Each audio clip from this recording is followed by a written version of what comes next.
All this week, we've been discovering hidden gems around Tampa Bay. And you may not think of this next place as one of the original pink hotels our area is famous for, but it has hosted its fair share of celebrities.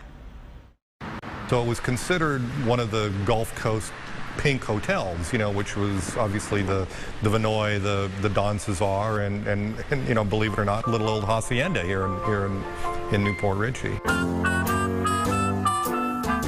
It's a 1927 vintage hotel. It took less than a year to build. Originally had 45 rooms, a restaurant and lobby area and things of that sort. Very, very typical sort of at the day.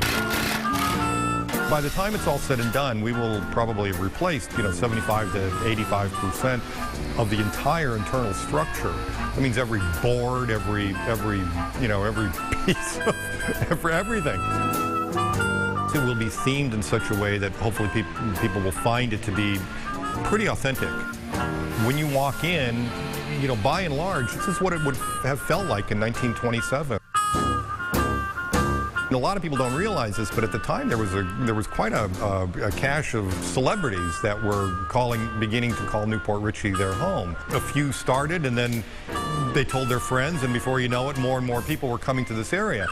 There's a great picture of Gene Saracen, his wife, and some friends, enjoying the hotel, because Gene Saracen lived a couple of blocks from here, and he spent a lot of time at the hotel.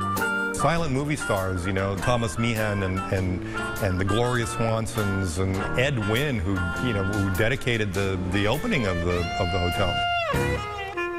People that are older would certainly know those names, or if they're old movie buffs. A younger generation may not, but maybe the hotel will help and the community will help to sort of introduce or reintroduce a younger audience to some of those folks that were involved in this part of the state at a particular time.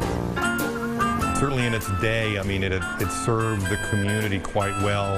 It hosted not only visitors from out of the area, out of the state, but it also served to create a lot of special memories for people that lived here in the community.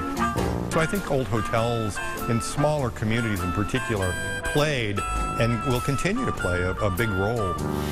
I think seeing these kinds of things be preserved is important.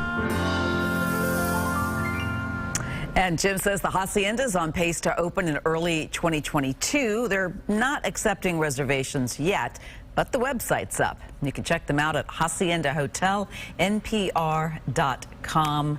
Linda and I were just saying how cool it is to have all these old historic hotels right here in our area. So important to preserve the history, all the stories that come with it. I love the architecture of them, It's very unique.